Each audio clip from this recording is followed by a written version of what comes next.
Hey, hello guys. Welcome back to my YouTube channel. तो आज हम लोग जो टॉपिक पे बात करने जा रहे हैं स्केल्ड अजाइल जो पोर्टफोलियो सेफ मॉडल होता है उस पे देखिए जितनी भी बिग फर्म्स होती हैं आज की डेट में जो भी हैं वो चाहे जहाँ पे भी मतलब सॉफ्टवेयर डेवलपमेंट का काम होता है वो इधर काम कर रही हैं आपके एसेंशियल सेफ मॉडल उसको हम लोग नॉर्मल एजाइल स्क्रम प्रोसेस बोलते हैं और नहीं तो वो पोर्टफोलियो सेफ मॉडल में काम करती हैं। और एक बहुत बेसिक डिफरेंस बता देता हूँ, जितनी भी प्रोडक्ट बेस्ड ऑर्गेनाइजेशंस हैं मैक्सिमम वो लोग पोर्टफोलियो सेफ मॉडल पे काम करती हैं और अपनी नॉर्मल जो जो जो सर्विस बेस्ड ऑर्गेनाइजेशंस हैं वो मोस्टली आपकी नॉर्मल एजाइल स्क्रम पे काम करती हैं।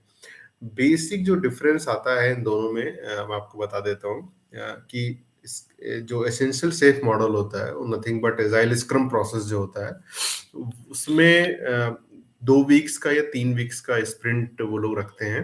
तो उस 3 वीक्स में क्या करना होता है कि प्लानिंग प्रायोरिटाइजेशन जो होता है अपना यूजर स्टोरीज का, तो यहाँ पर यूजर स्टोरी को प्रायोरिटाइज करते हैं जो नॉर्मल सेफ मॉडल होता है, मतलब जो एसेंशियल सेफ मॉडल होता है नॉर्मल एजाइल स्क्रम प्रोसेस जिसको हम बोलते हैं।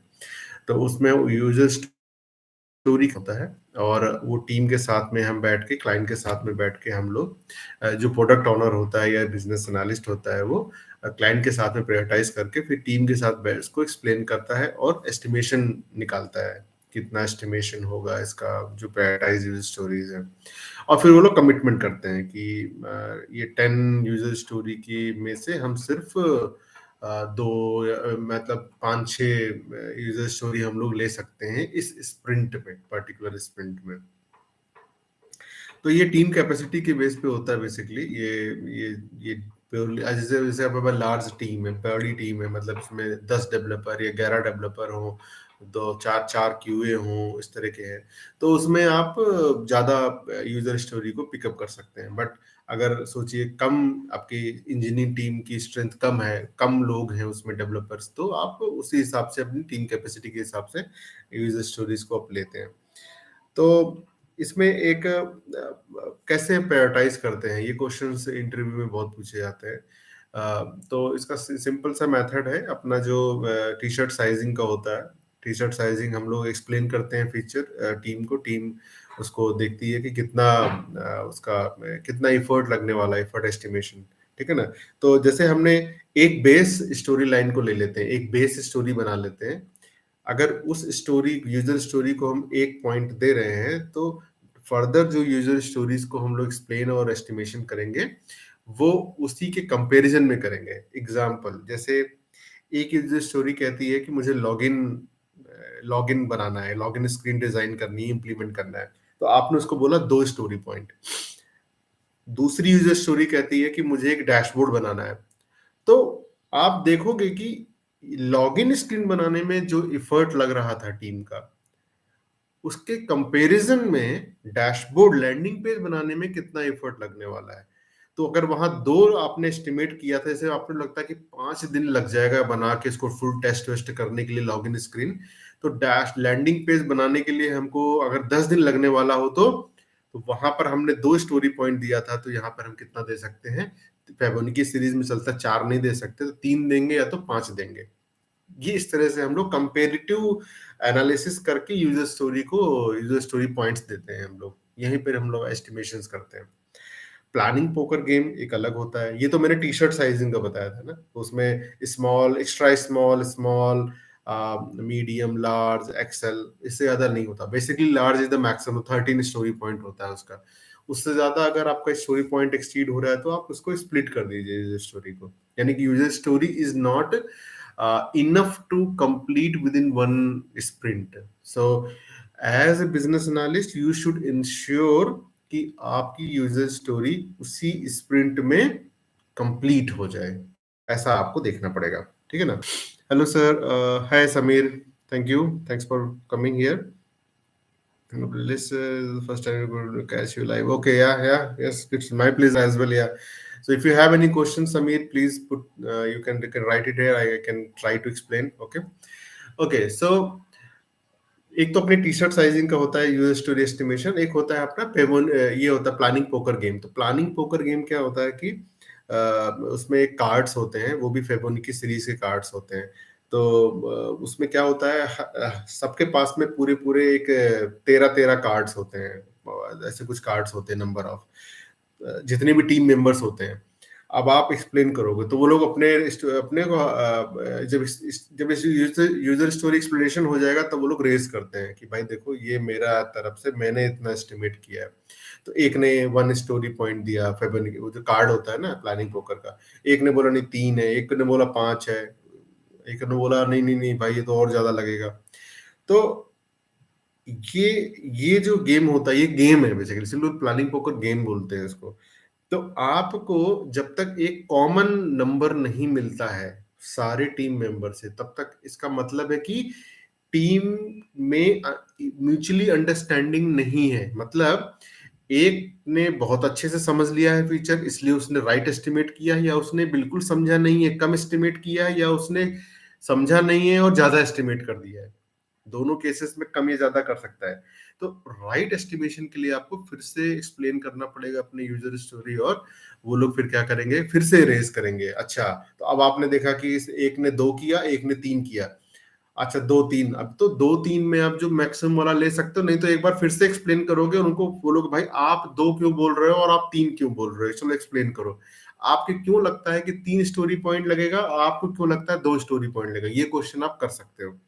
तो फिर वो लोग बताएंगे नहीं मेरे को लगता है ऐसा होगा, ये रिक्वायरमेंट है, इतना एफर्ट लगेगा, ये कोडिंग करनी पड़ेगी, ये एपीआई लिखना पड़ेगा, वो दुनिया भर का बताएगा, ठीक है। तो आप बोलोगे यहाँ तो रिक्वायरमेंट ऐसी है, तो आपको क्यों लगता है ये करना पड़ेगा। तो ये डिस्कशन कंटिन्यू चलता रहता है, ये 4-5 आवर्स का एक समटाइम्स होता है जब आपके पास में आपने अगर यूजर स्टोरी पहले से ग्रूम नहीं की होती टीम के साथ में, फर्स्ट टाइम आप यूजर स्टोरी के साथ में टीम को मिल रहे होते हो, तो 3 से 4 घंटे भी लग जाते हैं ये प्लानिंग पोकर गेम खेलने में। अब सोचिए एक कॉमन एस्टिमेशन सबके पास में आ गया, तो उस हिसाब से हम लोग स्टोरी पॉइंट दे देते हैं। फिर क्या होता है सारी यूजर स्टोरी को देखते हुए लगता है कि अच्छा अब हमारे पास टीम की कैपेसिटी इतनी है, इतने डेवलपर हैं, तो कितने हम यूजर स्टोरी को कमिट कर सकते हैं इस स्प्रिंट में। तो उस हिसाब से यूजर स्टोरी का कमिटमेंट्स होता है कि भैया 8-10 थे यूजर स्टोरी, बट हम लोग 5 ही ले पाएंगे इस स्प्रिंट में, वो कमिट। जब आप कोई यूजर स्टोरीज कमिट करते हो इट मींस आप उसको डिलीवर करोगे। तो या तो अगर आपको डाउट है तो कमिट मत करो, ठीक है ना। अगर कमिट कर रहे हो तो डिलीवर करना पड़ेगा आपको। हाँ, जीरा ट्यूटोरियल अच्छी बात, अच्छा है भाई जीरा ट्यूटोरियल। यार भाई देखो ऐसा है, बहुत सिंपल चीज है। मैं शेयर कर पाऊँ नहीं, पता नहीं मैं शेयर कर सकता हूँ कि नहीं, ये क्या चीज है। नहीं नहीं शेयर नहीं हो सकता। अच्छा देखिए उसमें मैं उसका एक वीडियो में लेके क्या डमी अकाउंट क्रिएट करना पड़ेगा उसमें। देखिए मैं आपको हाई लेवल जीरा का बता देता हूँ, उतना टफ है नहीं, मैं बता देता हूँ आपको, ठीक है ना। और जीरा के ट्यूटोरियल आपको जीरा के ऑफिशियल वेबसाइट और ऑफिशियल जो उनका यूट्यूब चैनल है वहां से भी मिल जाएगा भाई, देखो ठीक है ना। या तो मुझे और भी रिक्वेस्ट आई थी, मैं एक डमी अकाउंट बना के क्रिएट करता हूँ वीडियो, ठीक है मैं देखता हूँ। देखिए जीरा में हम लोग, ये जीरा एक प्रोजेक्ट मैनेजमेंट टूल होता है, ठीक है ना। उसमें हम लोग फीचर्स लिखते हैं, एपिक्स बनाते हैं। अगर एसेंशियल से एक मॉडल है, नॉर्मल एजाइल स्क्रम प्रोसेस है, तो उसमें हम लोग एपिक क्रिएट करते हैं, यूजर स्टोरी क्रिएट करते हैं, और जो डेवलपर्स होते हैं वो लोग उसमें टास्क क्रिएट करते हैं। और जब कोई इशू मिलता है उनको during the testing, bug bug वगैरह मिलता है क्यूए टीम को, तो वो लोग उसमें बग भी रेज कर सकते हैं जीरा में ही, ठीक है ना। तो ये एंड टू एंड ट्रैकिंग होती है पूरे आपके प्रोजेक्ट की। तो वहां पे प्रोजेक्ट क्रिएट किया जाता है, उस प्रोजेक्ट में कौन कौन से मेंबर हैं, यानी कौन से डेवलपर है, कौन बीए है, कौन क्यूए, सबका उसमें मेंबर्स ऐड किए जाते हैं। तो उस प्रोजेक्ट का एक्सेस उन मेंबर्स को मिलता है। उसमें भी प्रिविलेज एक्सेस, यानी कि बीए है तो उसको मॉडिफाई करने का प्रिविलेज रहता है, वो क्रिएट एडिट ये सब कर सकता है। जो डेवलपर्स होंगे या क्यूए होंगे वो लोग आपके आपकी यूजर स्टोरी को मॉडिफाई नहीं कर पाएंगे, टास्क क्रिएट कर सकते हैं, वो लोग टास्क मॉडिफाई कर सकते हैं। क्यूए क्यूए रेज कर सकता है कोई भी बग है, या बीए भी रेज कर सकता है बग, क्योंकि बीए भी टेस्टिंग करता है ना आपके जो भी वो लोग डिप्लॉय करते हैं कोडिंग, जो भी काम करके डिप्लॉय करते हैं टेस्ट इन्वायरमेंट में।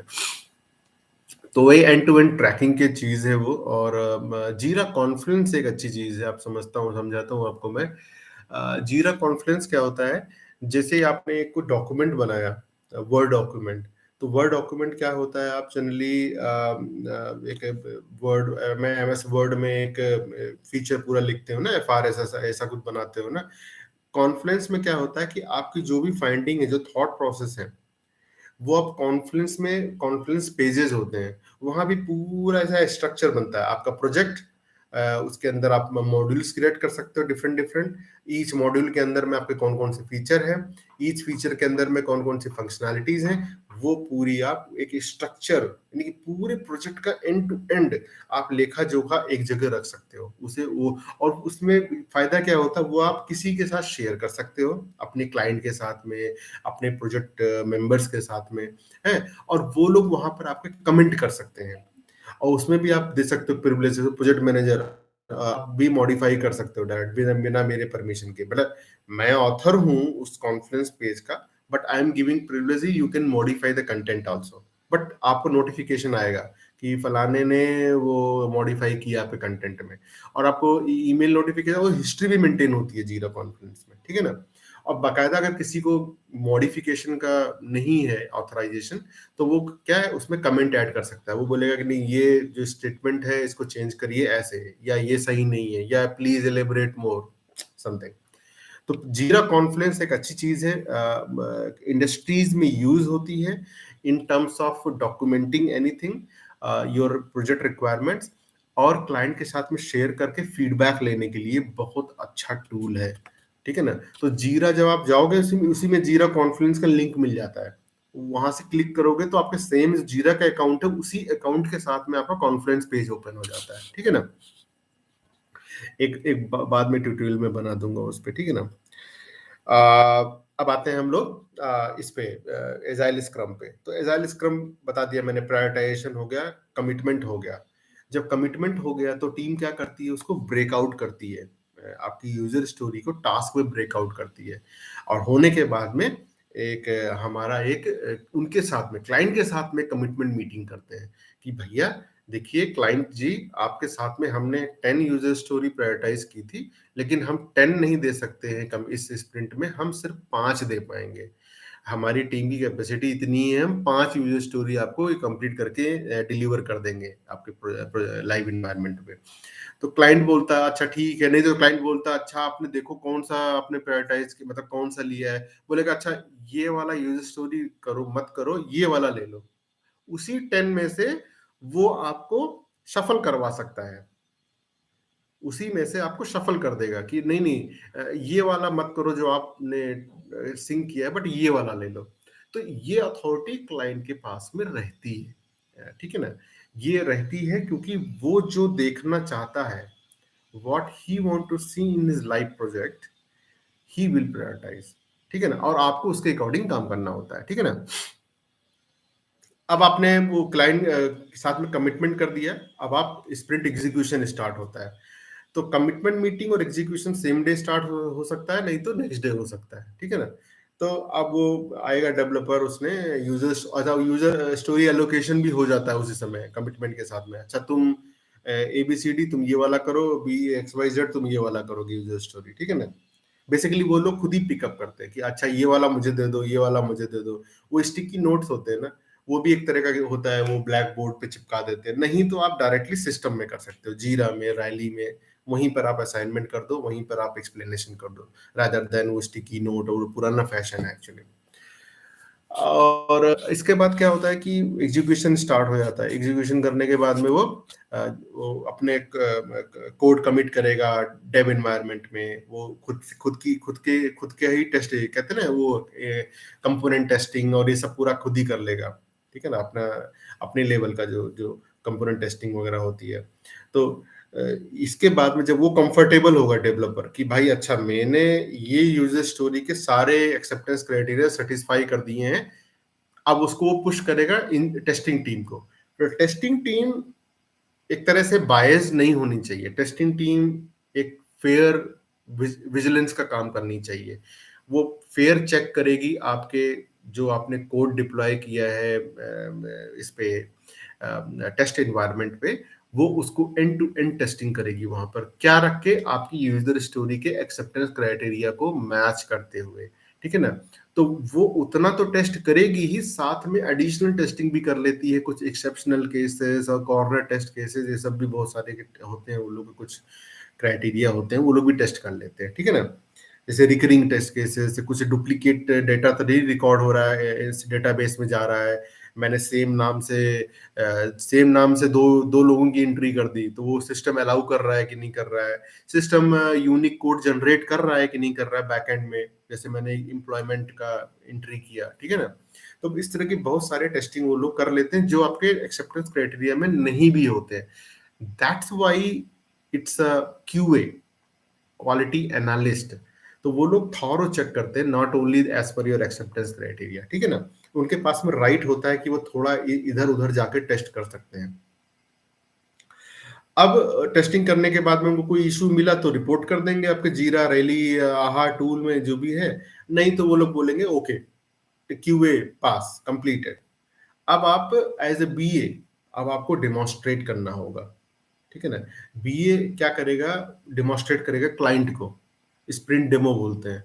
तो उसमें क्या रहेगा, वो करने से पहले बीए खुद वेरीफाई करेगा एक बार कि जो वो डेमोन्स्ट्रेट करने जा रहा है it is developed as per the acceptance criteria, user story का जो स्कोप था उसके अकॉर्डिंग किया है कि नहीं किया है। अब वो पूरा टेस्ट एनवायरनमेंट में ही टेस्ट करेगा वो। अब कर लेगा, सब कुछ अच्छा है तो बहुत अच्छी बात है, नहीं है तो वो रिपोर्ट करेगा, बोलेगा भाई तुमने तो ये ठीक नहीं किया, देखो यहाँ पे फेल हो रहा है, या तुमने ये कंडीशन सेटिस्फाई नहीं की है, यहाँ पे अल्फा न्यूमेरिक अलाउ होना तो तुमने खाली इसको अल्फाबेट वाला कर रखा है। तो इस तरह के आते हैं, ठीक है। अब सब कुछ अच्छा हो गया, मान लिया रेशियो रेक्टिफाई हो गया, सब कुछ रीडिप्लॉय हो गया, रीवेरीफाई हो गया, तो डेमो के डे में डेमो डेट कभी भी पुश नहीं होती, ध्यान रखना। अगर डेमो डेट पुश होने का चांस है तो आप क्लाइंट को एडिशनल इन एडवांस में एक ईमेल लिखोगे या कुछ लिखोगे कि हमने इतने यूजर स्टोरीज कमिट की थी, बट एक यूजर स्टोरी अभी भी कुछ इश्यू है, उसमें फिक्स नहीं हुआ है, तो प्लीज कंसीडर इस this user story as a non issue area. तो वो क्लाइंट बोलेगा ओके चलेगा, वो उसको कुछ मार्किंग कर देगा कि ठीक है कोई बात नहीं। अगर आप उसको छुपा ले जाओगे और उसके तरफ के बीए या जो भी उस तरह के तरफ के लोगों को पता चला इसमें बग है, तो आपको प्रॉब्लम हो जाएगी, ठीक है। तो कभी भी कुछ है ऐसा नॉन इशू तो आप उसको हाईलाइट कर सकते हो क्लाइंट के साथ में एज ए नॉन इशू, और फिर आप उसको उसके प्रोडक्शन में रिलीज कर सकते हो विद नॉन इशू। और नॉन इशू वाले चीज को इमीडिएटली आप नेक्स्ट उसमें फिक्स करके रीडिप्लॉयमेंट कर सकते हो। लेकिन देखिए दो चीजें, नॉन इशू है which is not affecting your normal flow, correct, your basic positive flow, कि मतलब एंड यूजर को वो जब आपका यूज करेगा सिस्टम तो उसको कोई प्रॉब्लम नहीं आएगी, वो एक्सेप्शनल इशू है, ठीक है ना। तो ऐसे को तो आप पुश कर सकते हो प्रोडक्शन में, लेकिन in the consent of client only. But अगर कोई ब्लॉकर है, आप वो पॉजिटिव फ्लो ही ब्लॉक हो रहा है, एरर दे दे रहा है, सबमिट नहीं हो रहा है, तो आप उसको डेफिनेटली प्रोडक्शन एनवायरनमेंट में पुश नहीं करोगे, ठीक है ना। आप क्लाइंट से बोलोगे सारी ये इशू आ गया है, हमारा फिक्स नहीं हुआ है, इसको हम लोग नेक्स्ट स्प्रिंट में लेके, ये इसको हम क्या बोलते हैं, स्पिल ओवर। तो ऐसे स्टोरीज हमारी स्पिल होती हैं नेक्स्ट स्प्रिंट में, और वहां हम उसको टाइम देके फिक्स करते हैं और फिर प्रोडक्शन में पुश करते हैं, ठीक है ना। तो ये एंड टू एंड साइकिल होता है। अच्छा, उसके बाद रेट्रो करते हैं हम लोग, रेट्रो करने के बाद में हम लोग देखते हैं क्या अच्छा गया, क्या और इम्प्रूवमेंट की जरूरत है, क्या हमको कौन सी ऐसी चीजें हमको कंटिन्यू करनी है, तो वो चीजें हम डिस्कस करके माइरो पे या कहीं पे और कोई टूल्स होते हैं वहां पर हम लोग लिख के उसको रख लेते हैं, और क्लाइंट फिर हम लोग इंटरनल टीम हमारी उसके अकॉर्डिंग फॉलो करती है, ठीक है ना। फिर next next day, very next day हमारी नेक्स्ट स्प्रिंट की प्लानिंग होती है। तो बहुत ही ये क्या कहते हैं ना, ये बहुत ही कंटिन्यूअस ये रहता है एंगेजमेंट एजाइल स्क्रम में। एक खत्म हुआ दूसरा स्टार्ट, दूसरा खत्म हुआ तीसरा स्टार्ट, इसमें कोई गैप नहीं मिलता है। ये बहुत ही इंगेजिंग मेथोडोलॉजी है एक्चुअली, और बीए के लिए भी, डेवलपर्स के लिए, सबके लिए बेसिकली बहुत ही इंगेजिंग है, इसीलिए पॉपुलर है भाई, क्या करेंगे।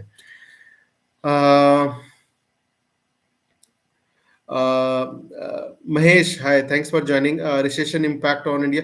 एक्चुअली ये न्यूज़ मैंने आज ही देखी थी कि यूएस में जो रिसेशन आने वाला है उसका पॉजिटिव इम्पैक्ट पड़ रहा है इंडियन मार्केट में, इंडियन आईटी मार्केट में। तो मेरे हिसाब से कोई दिक्कत नहीं होने वाली है आपको, ठीक है ना? अब बहुत सारी ओपनिंग्स हैं, अप्लाई कीजिए। आपको ज़रूर, आपको, मैं तो देख रहा हूँ बहुत सारी अब ओपनिंग्स निकल रही है।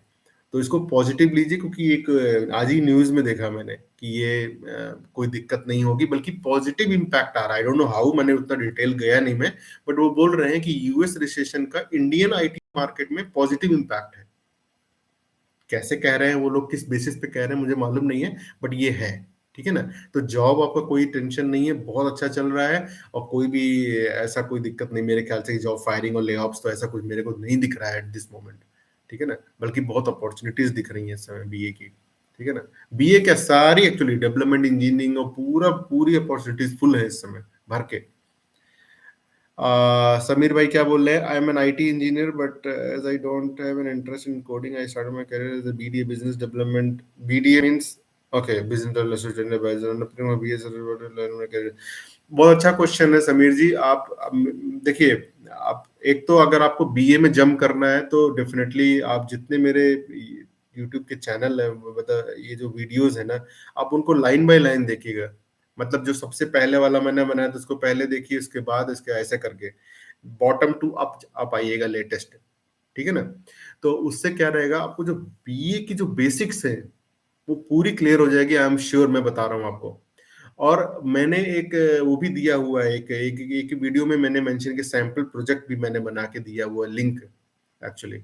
वो आप जरूर वहां पर देखिएगा कि ये केस स्टडी के बेस में आप क्या, किस तरह का बीआरडी एफआरएस बनाते हो, यूज केस डायग्राम बनाते हो, वायर फ्रेम बनाते हो, और आपका जो ये रहता है ना कौन सा बीपीएम डायग्राम, वो सारा मैंने बना के लिंक रखा हुआ है। तो आप देख सकते हो।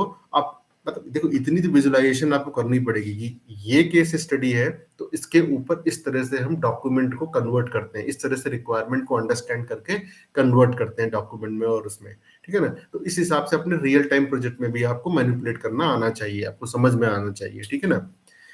तो हाँ, मतलब देखो, सिंपली लर्न का सर्टिफिकेशन डेफिनेटली हेल्प करेगा, क्योंकि आप अगर सिंपली लर्न का सर्टिफिकेशन कोई वैल्यू नहीं है।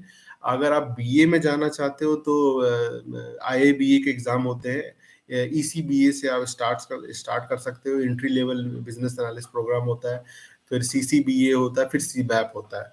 तो अब ईसीबीए से स्टार्ट कर लो, वो आप कर सकते हो। और नहीं तो अगर आपको लगता है कि ये टफ थोड़ा हो रहा है, तो आप ये वाला स्क्रम मास्टर या सेफ स्केल्ड एजाइल के सर्टिफिकेशंस होते हैं, इसको कर लोगे तो उसमें अच्छा नॉलेज आपको मिल जाएगा। आप प्रोडक्ट ऑनर के लिए डायरेक्ट जा सकते हो, ठीक है ना? तो मेरा सजेशन ये रहेगा कि सिंपली लर्न का सर्टिफिकेशन में कोई वैल्यू नहीं है। सिंपली लर्न से आप क्लासेस ज्वाइन करके, नॉलेज गेन करके, आपको एग्जाम जो इंटरनेशनली अप्रूव्ड इन्हें कहते हैं ना हम लोग, जो सर्टिफाइड है, उन पे आपको सर्टिफिकेशन लेना पड़ेगा। तो आपको कुछ वैल्यू मिलेगा आपके इंटरव्यू वगैरह में, ठीक है ना? बाकी आप देखिए, मेरा एक ही चीज कहना होता है, आप तैयारी ऐसी करिए कि एक अपॉर्चुनिटी मिले तो आप उसको ब्रेक कर दो, मस्त एकदम क्लियर, है ना? बार बार अपॉर्चुनिटी नहीं मिलती है किसी किसी को। 6 6 महीने अप्लाई किए जा रहे हैं, कुछ भी कॉल नहीं आ रहा है, ठीक है ना? लेकिन अगर आया तो उसको इतना तैयारी रखो कि उसको ब्रेक कर लो, फिर एकदम क्लियर कर लो, एकदम मस्त, ठीक है ना? तो आदिल भाई, थैंक्स फॉर ज्वाइनिंग। सर, एक ग्रेजुएट स्टूडेंट से क्या एक्सपेक्ट किया जाता है, जॉब के लिए कितनी एक्सपर्टाइज होनी चाहिए रिक्वायरमेंट में? देखिए, आप अगर आप नए हैं इस एरिया में तो एज आप ज्यादा एक्सपेक्टेशंस कुछ भी नहीं की जाएंगी। आप एज ए फ्रेशर जा रहे हो ना, आपको थोड़ा ना इमिडिएटली क्लाइंट के साथ में हैंडल करने के लिए बैठा दिया जाएगा। आपको एक शैडो रिसोर्स बनाया जाएगा। शैडो रिसोर्स समझते हैं? जैसे कि एक सीनियर बीए होगा या फुल टाइम बीए होगा, उसके साथ में आपको एज ए एसोसिएट बीए लगा दिया जाएगा। तो वो जो जो करता है आप उसको मॉनिटर करते हो, ऑब्जर्व करते हो, और वो सीनियर बीए क्या करेगा, आपको थोड़ा थोड़ा काम आपको शिफ्ट करेगा आप पे, कि भाई अच्छा, तुमको आप तो इतना तो आ गया होगा कि आप थोड़ा कोशिश करो लिखने का ये डॉक्यूमेंट, या ये यूजर स्टोरी लिखो जरा, ठीक है ना? तो वो आपका काम को रिव्यू करेगा। That's why you will learn. But ऐसी अपॉर्चुनिटी एमएनसीज में ही मिलती है, छोटी कंपनी में आपको नहीं मिलेगी। दे विल एक्सपेक्ट कि आप अगर इवन फ्रेशर आ रहे हो, आपको रियल टाइम प्रोजेक्ट का एक्सपीरियंस नहीं है, लेकिन आपको बिजनेस एनालिस्ट का कोर कॉम्पिटेंसीज आनी ही चाहिए। वो कोर कॉम्पिटेंसीज क्या है? Communication skills, client handling, requirement gathering techniques, documentations, what are the different documentation, UML diagrams, wireframing, BPMNs, these all things, okay? और उस on top of these things जो अपनी methodologies हैं, waterfall model, iterative model, essential safe, portfolio safe, इस तरह की methodology, ये जब सीख लोगे, भले आपको रियल टाइम प्रोजेक्ट का एक्सपीरियंस नहीं है, लेकिन अगर आप सीखे रहोगे, आप उनके क्वेश्चंस का आंसर दे पाओगे, तो वो आपको ले लेंगे, ऐसा समझिए आप। लेकिन आप जब बिजनेस एनालिसिस बेसिक क्वेश्चंस का आंसर नहीं दे पाओगे, तो आपको थोड़ा ना बैठ के 6 महीना ट्रेनिंग देंगे और उस ट्रेनिंग के साथ में आपको पैसा भी देंगे, उनका लॉस होगा ना कंपनी का, सीधी सी बात है, ठीक है ना? तो आप लोग, मैं फिर रिक्वेस्ट करूंगा, आप वो वीडियोस देखिए, शुरू से मेरे जितने बनाए मैंने इसी कॉन्सेप्ट पे रख के बनाए थे यार मैंने, कि कोई नया अगर बंदा इस लाइन में आना चाह रहा है, तो उसको ये अगर कोर्सेस देख लेगा, मेरे वीडियोस देख लेगा ध्यान से, वो टाइम पास वाला नहीं, एंटरटेनमेंट का खोल लिया, कान में म्यूजिक सुन रहे, ये जो वीडियोस है इसको आपको पढ़ाई की तरह देखना है, ये एंटरटेनमेंट की तरह नहीं देखना है। वो अगर आप कर लोगे तो मेरे हिसाब से आपको कोई दिक्कत नहीं आएगी, आप सीख जाओगे, आपको कोई इंस्टीट्यूट ज्वाइन करने की जरूरत नहीं है मेरे हिसाब से, ठीक है ना? अच्छा, हमने एसेंशियल सेफ मॉडल की बात कर ली, अब हम आते हैं पोर्टफोलियो सेफ मॉडल की। पोर्टफोलियो सेफ मॉडल है, बहुत ही अच्छा है। आप इसको क्या कर सकते हो, जैसे समीर भाई, इसमें क्या करना है आपको, सिंपली लर्न से आप वो जो सेफ सेफ स्किल डिजाइन, पीओपीएम का एग्जाम का एक पढ़ाई होती है, देखो वो लोग कोर्स कराते हैं, वो करके आप इसका सेफ पीओपीएम का सर्टिफिकेशन कर लो, बहुत अच्छा है वो। उससे आपको जिन भी कंपनीज में प्रोडक्ट ऑनर की रिक्वायरमेंट रहेगी ना, वो आपको इजीली मिल जाएगी, ठीक है ना? अच्छा, स्किल डिजाइन होता क्या है? स्किल डिजाइन में क्या होता है, ये थोड़ा सा बिग बिग थॉट होता है इसमें। इसमें क्या रहता है, अ, सबसे पहले पोर्टफोलियो होता है। तो पोर्टफोलियो बना, इससे पोर्टफोलियो पोर्टफोलियो कुछ नहीं होता, जैसे जीरा में हम एपिक क्रिएट करते हैं, वैसे ही रैली है या आहा है, इस तरह के टूल्स में रैली, जीरा में पोर्टफोलियो सेफ मॉडल सपोर्ट करता है, मुझे नहीं मालूम है, जीरा इसमें रैली और आहा में करता है। तो हम वहां पे क्या करते हैं, पोर्टफोलियो वहां पे रहता है, क्रिएट न्यू पोर्टफोलियो।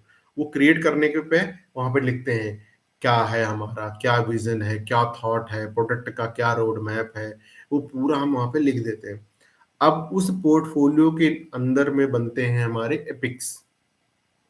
अब वो एपिक्स में हम क्या लिखते हैं, उन पोर्टफोलियो को मैच करता हुआ उनसे कर हमको एक्सट्रैक्ट करना है कि क्या हमको एक्चुअल में करना है। तो एक पोर्टफोलियो में मल्टीपल एपिक्स बन सकते हैं।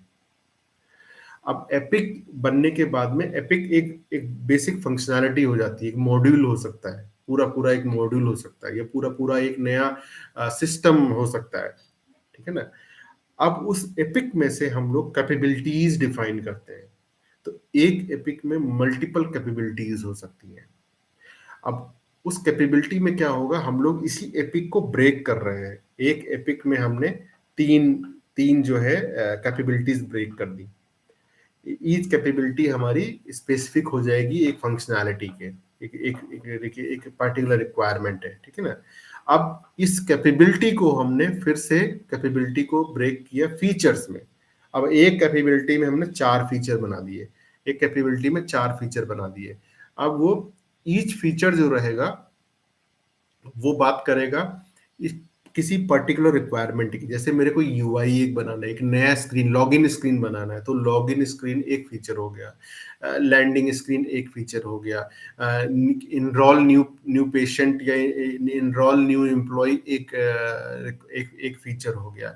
तो ऐसे ऐसे, और अगर वो बड़ा है फॉर्म, अगर बड़ी रिक्वायरमेंट है, तो उस फीचर को भी हम लोग मल्टीपल फीचर्स में ब्रेक करते हैं। मतलब registration, basic capture basic detail of the employee, वो एक फीचर हो गया।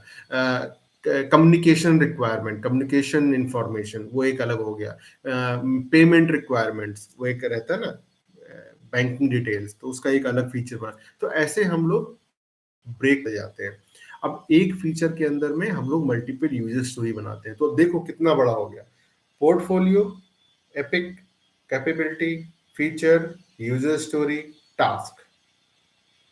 ये हायरार्की होती है आपकी इसमें, ठीक है ना? तो काफ़ी बड़ा होता है और इसमें बेसिकली लार्ज ऑर्गेनाइजेशंस में यूज़ होता है, जहाँ पर वो लोग बहुत बिग पिक्चर सोच के चलते हैं। तो big picture nothing but your capabilities, sorry, portfolio, और उसी के बेस पे तो ये 3 मंथ्स का होता है। ये 3 मंथ्स का प्रोग्राम इंक्रीमेंट होता है। एक प्रोग्राम इंक्रीमेंट में 6 स्प्रिंट होते हैं। एक एक स्प्रिंट 2 वीक्स का होता है, ऐसा चलता है। और इसकी बहुत सारी सेरेमनीज होती हैं। इसमें सेरेमनी स्टार्ट होती है आपकी रिक्वायरमेंट गैदरिंग एनालिसिस, ये सब पूरा करके आप फीचर बना के रखते हैं। यहाँ पे यूजर स्टोरी नहीं बनाते हो स्टार्टिंग में, या फीचर बनाते हो आप। और फीचर बनाने के बाद में हम लोग उसको फीचर को हम लोग क्लाइंट के साथ में डिस्कस कर करके उसको एक ऐसे लेवल पे आते हैं कि वो अप्रूव्ड एग्रीड रिक्वायरमेंट्स में कन्वर्ट होती है। जब वो एग्रीड रिक्वायरमेंट्स में कन्वर्ट हो जाती है तो हम लोग उसको फिर प्रायोरिटाइजेशन के लिए जाते हैं। प्रायोरिटाइजेशन उसका होता है हमारा विजअप, weighted job for sorted first, ये एक मेथड होता है। जैसे एसेंशियल सेफ मॉडल में कौन सा था, उसमें टी शर्ट साइजिंग और प्लानिंग पोकर था ना, वो यहाँ नहीं काम करेगा।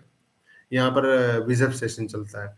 तो उसमें हम लोग time criticality, business value, risk risk reduction ये देखते हैं, और फिर जॉब साइज। इन तीनों को ऐड करके जॉब साइज से डिवाइड करते हैं तो नंबर आता है। वो नंबर के हिसाब से हम लोग प्रायोरिटी देखते हैं फीचर की। अब फीचर हो गया, अब फीचर को फिर हम लोग क्या करते हैं, ग्रूमिंग करते हैं। जो प्रायोरिटाइज फीचर है उसे ग्रूमिंग करते हैं टीम के साथ में, इंजीनियरिंग टीम के साथ में। इंजीनियरिंग टीम क्या करती है, उसको एस्टिमेट करती है, कितना एफर्ट लगने वाला है, क्या लगने वाला है, ठीक है ना? तो वो एस्टिमेशन जो होती है, तो हमारी क्या होती है फिर बाद में जो हमारा बीआरपी सेशन होता है, उसको पीआई प्लानिंग भी बोलते हैं, बीआरपी सेशन भी बोलते हैं, बिग रूम प्लानिंग। तो उसमें क्या होता है, सब लोग आते हैं, client client stakeholder, architect, सब आते हैं उसमें। फिर हम लोग वहाँ पे एज ए प्रोडक्ट ओनर को क्या करना होता है, हमको फीचर एक्सप्लेन करना होता है, बताना होता है कि भाई देखो हमारा ये फीचर है, टीम ने इतना एस्टिमेट किया हुआ है, इन फीचर को हम लोग कमिट कर पा रहे हैं। यानी कि जैसे कि हमने 10 फीचर प्रायोरिटाइज किए थे विजर सेशन में, लेकिन टीम बोलती है, टीम की साइज की कैपेसिटी के हिसाब से बोलती है हम 3 ही फीचर ले पाएंगे। तो वो 3 फीचर हम लोग एक्सप्लेन करते हैं वहां पर। और वो लोग जैसे नॉर्मल में आता है ना, वो क्लाइंट सेंसर सेफ मॉडल में कि नहीं नहीं ये स्टोरी नहीं, ये वाला ले लो, अगर आप 3 ही ले रहे हो या 4 ले रहे हो। तो वो सफलमेंट यहाँ भी हो सकता है।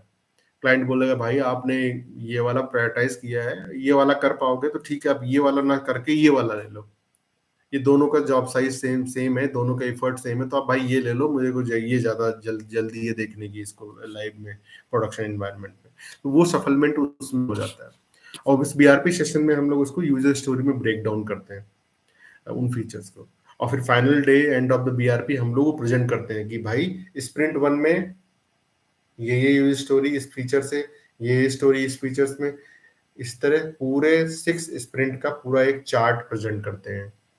और फिर वो काइंड ऑफ एग्रीड, और उसमें कॉन्फिडेंस वोटिंग होती है कि हाँ हम लोग कितना कॉन्फिडेंट है कि इसको कर लेंगे, इसको डिलीवर कर लेंगे। वो सब होने के बाद में हमारा फिर हम लोग उसको काम करना शुरू करते हैं। जब हम काम करने के लिए आते हैं स्प्रिंट में, एक्चुअल एग्जीक्यूशन, तो हमारा नॉर्मल वाला एग्जीक्यूशन ही चलता है।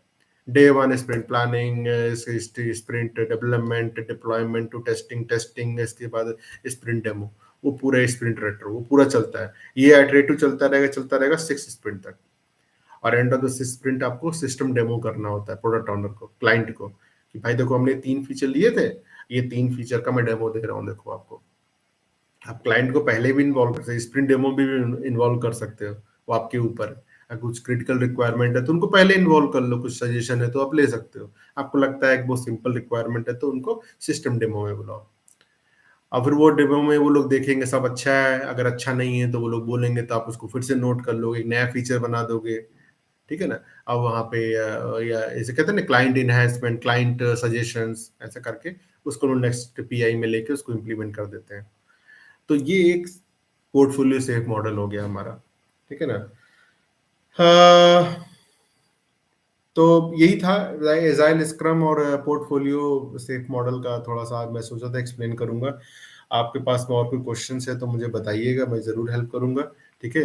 आप वीडियोज़ को वॉच करते रहिए, देखते रहिए मेरे, इन सबको शेयर कीजिए अपने दोस्तों के साथ में, रिलेटिव्स के साथ में, जिनको भी बीए में करियर बनाना है या कुछ क्वेश्चंस हैं, ठीक है ना? Okay, thank you guys for your support. I think I'm going to end today's live session. Thank you very much for joining and supporting me. Thank you guys. Thank you.